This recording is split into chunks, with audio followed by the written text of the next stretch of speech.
little bit of a post-edit. Tag this on to the beginning of the video before we get into anything else. I felt bad about not mentioning this in the video when I realized that I had not mentioned it. But former Clemson wide receiver DeAndre Overton, age 26, died yesterday in his hometown of Greensboro, North Carolina, a victim of a gunshot, apparently. I don't know anything about the details of why he got shot. I don't know anything about it. It's not for me to dive into, but sympathy goes out from Carolina Jackpot and the Carolina Jackpot channel to the Clemson family, Dabo, and everybody involved in that. It just sucks. We just don't think about the fact that these young men that we love, that we cheer for, that we yell at on Saturday afternoons, after football's over with, there are real lives out there and real lives and real life problems. And, it's awful that right now there's some mom and dad right now somewhere who's heartbroken and just wondering what went wrong. So rest in peace to DeAndre Overton, former Clemson wide receiver. Just absolutely tragic news.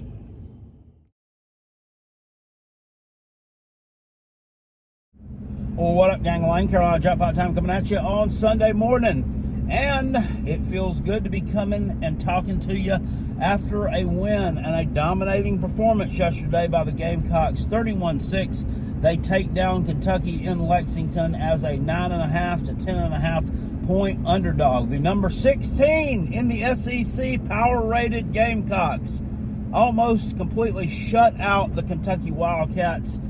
Mark Stoops and Brock Vandergriff in very impressive fashion from the defensive perspective side of the football. So, if you're new around here, stay true around here. Subscribe to this channel. We're almost at 13,000 subscribers right now. We're finally seeing some good channel growth after a long period of kind of being stagnant. We're starting to see upward trajectory in terms of the numbers on the channel again. Live stream yesterday, very fun time was had by everybody that came over there. We had almost 400 people watching at one time. I know that's not a lot for a live stream in terms of if you're looking at it from just a perspective of the entire YouTube galaxy, but for a Carolina Jackpot stream, it was. Shout out to those who sent super chats, shout out to those who participated in the stream, and even got a couple of gifts sent to me on Venmo from a couple of individuals who enjoyed the content that we've been putting out over here on the channel, and I do thank you for that. I really appreciate that. It means a lot. It's hard to keep a channel going and working 60 hours a week, I'd say, probably is what I put in. So I really do thank you for doing that. But on to talking about Kentucky real quick. I'm going to link down in the description box below. Feel free to go over and troll the hell out of these nose pickers. But they had one of their beat reporters come out and do interviews of fans leaving the stadium. This starts even before the game is even over with. It starts with the 31-6 score still. If you remember, it was 31-6 for several minutes before the game actually ended. And the guy starts the video off with, South Carolina sucks. Okay, well, we might suck, but we're also the team that put your ass outside the damn stadium before the game's even over to interview crying fans. So, yeah, how bad do we really suck there, bro? I don't know. It doesn't seem like we suck as bad as maybe you think we do. But it was some guy I'd never heard of doing this, probably never hear from him again. Where was Nick Roush at? The guy who talked $500 worth of shit before the damn game about South Carolina was absolutely nowhere to be found after it was over with. On a milk carton somewhere. Where's Nick Roush at? Where's Matthew Jones at? He'll be crying about it on the radio this week, I'm sure. I'll listen to that. But, aside from that, these people were they're apathetic. I mean, they were really pathetic. He asked him if, you're disappointed in the performance. Well, yeah, Brock Vandergriff sucks. Brock is terrible. What should we do about it? I don't know. I'm going to become an Alabama fan. One of the guys even gave his interview wearing a damn basketball jersey. He actually had a basketball jersey on at the football game. That just tells you the mindset that they have and the type of world they live in. That's what they live for, basketball. But you're going to be chesty, overconfident, and flap your jaws about a team that you think that you supposedly own and that you're supposed to just beat by 4 touchdowns just by rolling the football out on the field. It doesn't work that way, buddy. It doesn't work that way. That line was wrong. I told people South Carolina was a better team than that. If they get their shit together, they were a much better team than that. And that Kentucky was going to end up losing this football game. And lo and behold, Carolina Jackpot was right. Great performance, I thought, on the defensive side of the ball for the most part. Not real happy in the first half with the yardage. They were giving up 6-7 yards a pop to that little number 0, Sumo Karangbe. Kind of knifing there through in between the tackles, and I don't really know if that was some linebackers out of position. I don't know what the deal was with that. But when they get their mitts on him in the backfield, he was getting stuffed for no gain. I thought the defensive backs played well. Vandergrift took a bunch of sacks. He looked bad. The offensive line looked really bad. They looked horrible, and that's not very characteristic of a Mark Stoops coach team. Their run blocking was okay. Their pass pro was it was just god-awful. But a lot of that has to do with South Carolina's pass rush, those defensive ends. That's the damn truth. And I was looking at that at one point yesterday during that live stream, and I'm trying to remember the last time I saw that. It harkened me back to that 2012 beatdown of Georgia and Williams-Brice when we beat them 35-7 when they came in there, ranked number 2 or 3 in the country, and Jadeveon Clowney just absolutely had a monster game, threw Aaron Murray around like he was a little rag doll. That's what this looked like yesterday. And I was not expecting that. South Carolina's pass rush is legit. They're legit on that side of the ball. Nick Emenwari ran his mouth back during fall camp, telling people that defense was probably going to pitch a shutout and it was going to be a historically good defense. Nick was laughed at. Bro was laughed at for saying that, especially by the clowns up here in the upstate, the Clemson fans, the Clemson Tater Man, and other SEC fan bases. Well, it turns out he might be on to something. Nick might be on to something, because they absolutely smothered Kentucky yesterday.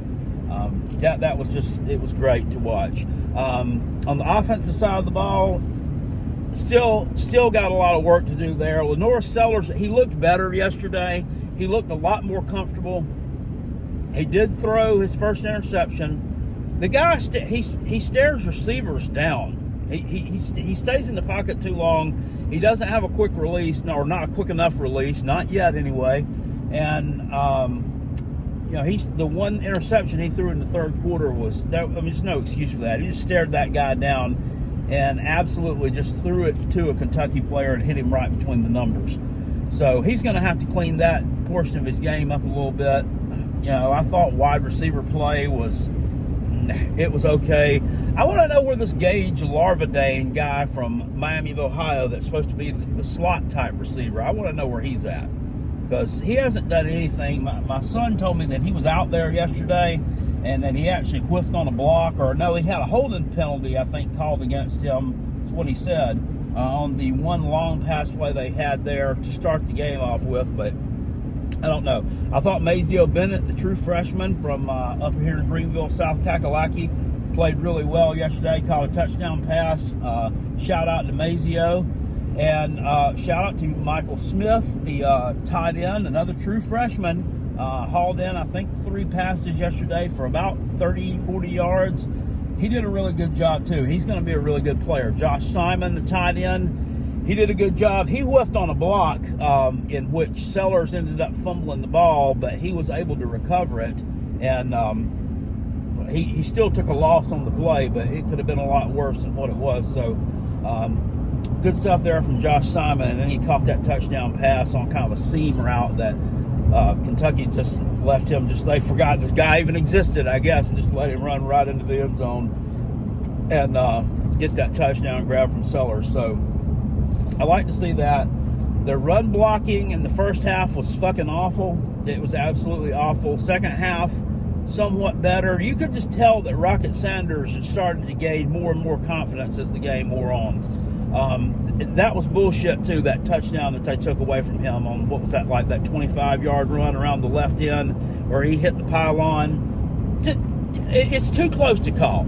They should have just given the guy a touchdown. They should have given him a touchdown. I was scared after we took a penalty there that they were going to back us up and we weren't going to be able to punch it in, and that would have been, I would have come unglued if that had happened, but it didn't. We still got a touchdown out of that, and Rocket still got his tutty, but he should have had the one on that long run. That was horse shit.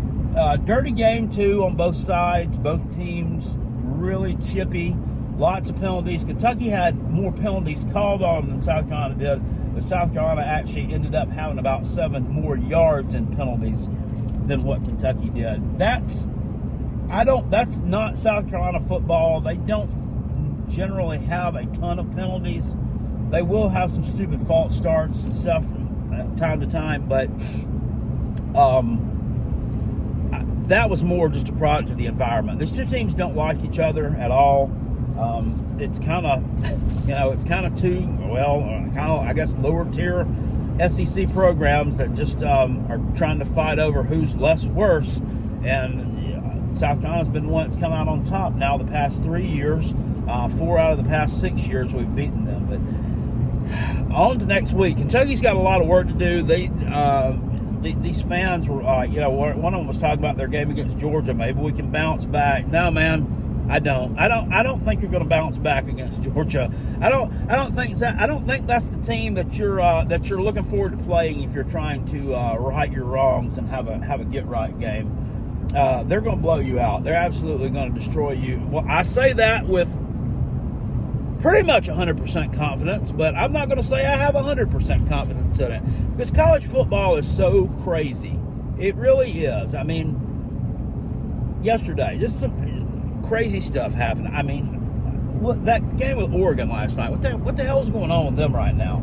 And then you look at another team we're going to talk about here. I didn't expect Clemson to blow App State out like that. I didn't think that was going to happen like that. Who else? Auburn at home. Losing the game to Cal. I mean, I thought Cal might cover that spread 11.5, but damn, losing. So anything can happen in the world of college football, but one thing is for certain is that Georgia is a buzzsaw, is a really good team, and I don't think they're going to lose to Kentucky. That's not going to happen. I don't think it's going to be competitive. Georgia will win by 4 touchdowns plus next Saturday night. So the Kentucky man is down bad. I'm not going to kick them anymore. Good luck to you the rest of the season. I'm sure you got Ohio or Murray State or somebody like that on the schedule here before long, and you'll have to play these physical teams for a while. Anyway, on to the Gamecocks. Looking at LSU, they ended up winning last night 44-21 against FCS Nicholls State. But they struggled with FCS Nicholls State for a little bit over 2 quarters in that game. The thing was 23-21 at one point. LSU, kind of a back and forth affair. They pulled away late, end up 44-21. Nussmeier threw 6 touchdown passes last night. Concerning for LSU, they have absolutely no run game. I think they ran for 60 yards. 60 yards against an FCS team. That's very bad. Their running back, John Emery Jr., guy he's been at LSU for like 10 years. He's had kind of a bumpy up and down career. He missed an entire year with an ACL injury, I believe, and now he tore his ACL in practice the other day, and he's gonna miss the rest of this year. So that's just, I mean, he's just snake bitten, and you got to feel bad for him. And it doesn't look like LSU has much of anything else going in terms of a run game, or maybe they just knew they could throw the ball all over Nicholls State. This is going to be a much, much stiffer test, in Carolina Jackpot's opinion, at home at noon on Saturday, in that LSU still has one of the best offensive lines in the country. One of them yesterday in our chat, shout out to Randall, said they have the best. I don't know if you have the best. Y'all are what? They're ranked like what, 15, 16, something like that. I don't know that you have the best offensive line in the country, but it's probably one of the best. And South Carolina's going to have a lot harder time generating that pass rush. LSU's going to be able to pick those blitzes up more so than what Kentucky was. I say that, but you got to have a decent running back to pick up some blitzes there, and that was one of the things with the Kentucky bunch that really helped us out. That little number 0, he's terrible at picking up blitzes. Absolutely horrible. It looked like he was scared, to be honest with you, when those guys were crashing down him. It looked like he was pooping in his little blue drawers. It's either that or he's just extremely slow to react and just couldn't make the blocks. But LSU is going to present a bigger challenge. South Carolina's going to have a hard time getting penetration up front there. And Nussmeier is going to be able to throw the ball around the yard, so these defensive backs are really going to have to level their game up this week, in practice. Because they shut Kentucky's pass game down yesterday. We've been told for I don't know how long about Dane Key and Marion Brown and how good these guys are. Neither one of those individuals has really done much of a dick against South Carolina. They've absolutely ate shit when South Carolina has come to town or they've went to South Carolina. I think Brown did score a touchdown last year against us, but the other guys has been totally ineffective against South Carolina. But I think LSU's receivers are probably more talented than what Kentucky had. Their quarterback is definitely better than what Kentucky had. And we are going to have a massive task there. I looked the other day, the line already came out even before the Kentucky game, back during probably about Thursday of last week. I'd already seen that LSU was favored by 10.5. I'm thinking that's probably going to drop. Based on South Carolina's performance and based on LSU's struggle bus performance against Nicholls State. But once again, it's really hard to glean anything from that. The way these teams play against these lower level opponents, everybody talked about Old Dominion as if they were, sisters of the poor team, and they weren't. They actually were a pretty good team. However, they lost yesterday too at home to East Carolina. I think it was 20-14. So we don't really. I don't know. I don't know what Old Dominion is. They're a chameleon. So they didn't come to play at home yesterday apparently, and they got bounced by the East Carolina man. But it's going to be tough. It's going to be a tough one there. I mean, I'm not predicting a win in this one. Well, excuse me. I gotta go back and moonwalk that. I made an incorrect statement there. I had picked in my preseason prediction. I picked South Carolina to lose at Kentucky and beat LSU at home. I don't know if I want to go back and change that up and think we may lose to LSU at home and beat Kentucky. But the team played with a lot of confidence yesterday, and there's nothing to say that they aren't going to have it. They're going to be pumped for this game. So I just wish it was at nighttime. I think that would give us a little bit more of an advantage, but you got to play the ball where it lies at, and it's a noon kick, and you need to be ready to kick some ass at noon next Saturday. Beamer, I didn't watch his post-game press conference. I don't know. I'm sure y'all have watched it. I'll get around to watching it. Did he say something dumb? I'm sure that he did. He always seems to do that. He's a very emotional guy.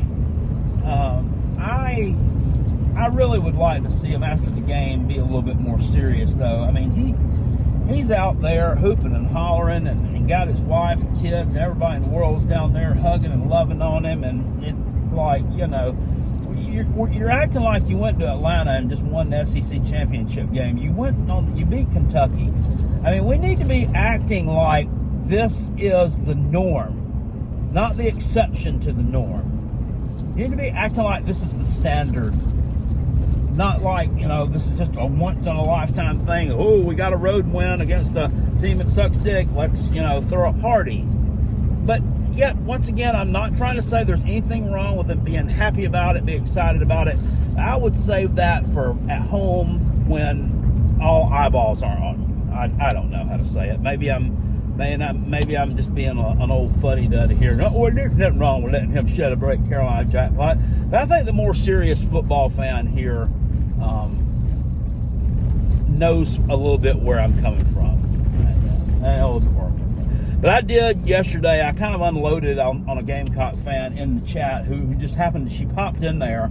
I've seen on some of those Gamecock Facebook pages that, when the thing was like 24-6, she's like, don't be cheering for us now. It's because of all the crap I give them all the time. And no, you shut up. You absolutely shut your mouth. I will cheer for them when they're doing well, and I'm also going to give them shit when they look like it. That's what I do. That's just how it is. Football's a tough game. It's a hard sport. Coaches have to coach hard. And I think that fans need to fan hard.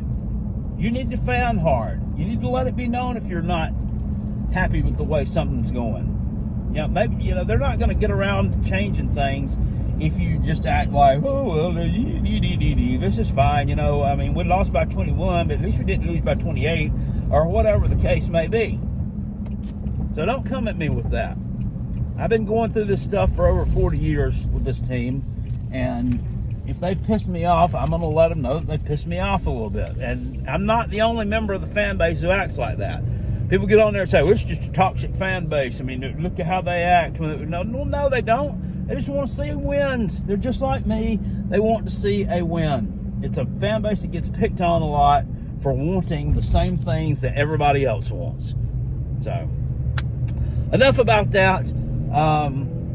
Tough game coming up Saturday, 12 noon. We'll be live streaming that one as well. We had to have a good time this week, and I think we're going to have a good time with this one too. Win, lose, or draw, even though drawing is not going to happen because it's not possible. Some other games around Clemson last night. 66-20 win over Appalachian State. I actually went back in our contest. I picked Clemson to cover the spread. And I had a feeling they might have this one in them. This was one of those, what I like to call a little low Clemson win, in that, they didn't play well in the last game, and people are piling on them. They're disrespecting Dabo. They're disrespecting his staff and his play call and decision making and the things that he does and how he runs his program, yada, yada, yada, yada, yada. And they're going to go out and beat up on an inferior opponent to show the world how mighty they are and how they've still got it. Poop. I don't believe it. It was a farce. Look, this is not, and look, I'm not trying to take anything away from your win, okay? I understand it. I know App State has a tradition of being tough, and they're a hard out, and yes, they beat the Gamecocks a few years ago. We understand that. I've been down that road. I know all about it. This is not a vintage Appalachian State team. They normally have a very good running game. They had no running game last night. They lost their best running back to Mizzou. And they cannot catch the ball out of the backfield either. The running back had several key drops where he had lots of green grass in front of him and picked up some yardage there. But they just can't haul the ball in. So, whatever. Good win for Clemson, man. But and looking at your schedule now, you look to have a pretty easy path. I think they'll win at least 10 games. Again, unless they decide to dribble down the back of their pants leg, which is 100% totally possible that they will. But Florida State doesn't look good. I guess Wake Forest is on your schedule. They don't look good. You got, I think, Virginia on the schedule. They might actually be one of the tougher teams you play. They beat Wake Forest yesterday. NC State, they don't look good. Who else? Virginia Tech, don't look good. Don't look good at all. They won yesterday against Marshall. You lost to Vandy. You don't look good. Louisville might be one of the tougher teams that you play, but you play them at home. And I'm looking out the schedule the rest of the way. I think the Gamecocks is the stiffest competition you've got on there. And you can laugh if you want to and make jokes and snicker about it, but it's true. I think South Carolina is the best team left on your schedule. So Clemson could actually end up in the college football playoff, and they're absolutely going to get embarrassed. But Dabo will tell everybody how his system of not taking transfers and all the other silly fuddy-duddy things that he does still works, because look at here, we made the playoffs. I mean, well, notwithstanding the fact that your schedule is just dotted with teams that are absolutely horrible. Who else looked good? Florida got a bounce back victory yesterday over an FCS team, Samford used to be pretty decent, but I looked, they were 0-2 now. They lost to something I've never heard of 2 weeks ago called West Georgia. No, I don't know what that is. So they're not very good. Texas goes on the road, just totally dominates Michigan. I think Michigan's run is over. Unfortunate for them. Tennessee, good gracious, 51-10 over NC State. I talked about them looking bad. Yeah, they're not good. And Tennessee's offense is it's humming with Nico. They seem to be getting their legs under them. They got a defensive score yesterday, 85-yard interception return for a touchdown. I mean, they turned out the lights at Bank of America Stadium last night on NC State. It was an absolute blowout, beatdown. I was going to try to alt that game up to like minus 14, and it was even thinking about minus 21 for Tennessee. But then, after all the still crazy stuff we see happen in college football, I decided not to do it, and turns out I should have done it. Notre Dame goes down to Northern Illinois. I mean, just head-scratching stuff. Notre Dame gets pumped up every year. They're supposed to be a playoff team. They don't have more than 2 players on their roster that anybody who's not a Notre Dame fan can name. That's what your problem is. You don't have any stars. You don't have any big-time playmakers. And your coach is not. I've told people that coach. He's not good. He's not that good. He's a guy who's a coordinator. He seems to be very soft-spoken, and nothing against him. I mean, he's in shape. He's a younger dude. I mean, he looks like right now. He looks like he could probably put some pads on and go out there and play right now. But he just, I don't know. Just to hear him talk, he's kind of like a Billy Napier or something. Like they just don't inspire a lot of. They don't make me want to go run through a wall. With Shane Beamer, he doesn't make me want to run through a wall either. But they'll come up with a decent win every now and again, I guess. But Notre Dame is they're riding the struggle bus. Arkansas yesterday, tough loss on the road for Arkansas to Oklahoma State. They had that game in the bag. They were up 21-7. Should have been able to win that game. Couldn't do it. A lot of improvement there, though. A lot of improvement at Arkansas in terms of just, I mean, they look just a lot better offensively with the Bobby Petrino experiment going on. They need to stop turning the ball over. That's what their problem is. That's what lost to that game yesterday. Ultimately, what they have, like 5 turnovers in that game. It was a lot. That may have not been that many, but they turned it over a significant amount of times, more than they should have. We'll say that. So tough loss for Arkansas yesterday. Who else? I don't know what else. This video's gone on long enough. But South Carolina smokes Kentucky yesterday, 31-6. Big time win. South Carolina is sitting alone at the top of the SEC.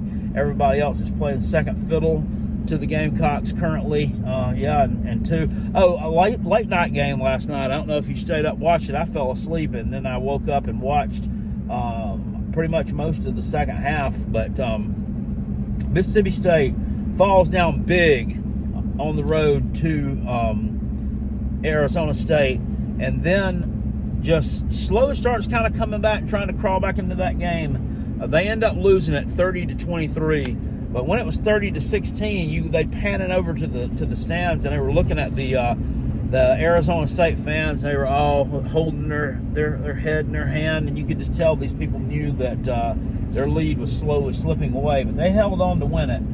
I'm telling you, though, Arizona State people, I don't know who designed that helmet y'all were wearing last night, but don't have them design any more helmets like that, because that legitimately scared me. I'm gonna have some not so friendly feelings about that thing. Just thinking about it, just kind of little sun devil, this big teeth and this little grin on there. Anyway, I'll see you guys later on. There will be a live show tonight at 9 p.m. We'll be discussing our picks, and we will go over the games that we will be picking next week in the contest. The 10 regular games we'll pick, plus the Carolina Jackpot Shitter of the Week. I'll see you all later. I appreciate you. Thanks for watching. Peace. I'm out of here. Go Gamecocks.